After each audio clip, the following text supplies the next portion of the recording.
दक्ष news, सामान्यांच्या हक्कासाठी नेहमी दक्ष.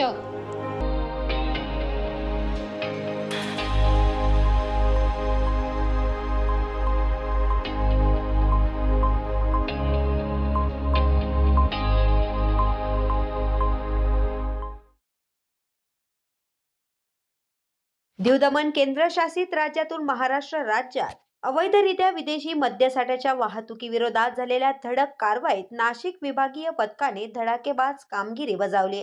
17 जानेवारी रोजी नाशिक विभागीय भरारी पथकाने सिल्वास, कपराळा, सुतारपाडा, राजबारी पेठ, नाशिक मार्गावर चांदवड, चौफुली, मुंबई आग्रा महामार्गावर सापळा रचून वाहन तपासणी केली. पथकाने 2 आरोपींच्या ताब्यातून विदेशी मद्याचे 101 बॉक्स, एक महिंद्रा बोलेरो पिकअप वाहन जप्त केले. जप्त मुद्देमालाची एकूण किंमत 18,11,800 रुपये इतकी आहे. या कारवाईचे नेतृत्व राज्य उत्पादन शुल्क आयुक्त डॉ. विजय सूर्यवंशी यांच्या मार्गदर्शनाखाली करण्यात आले.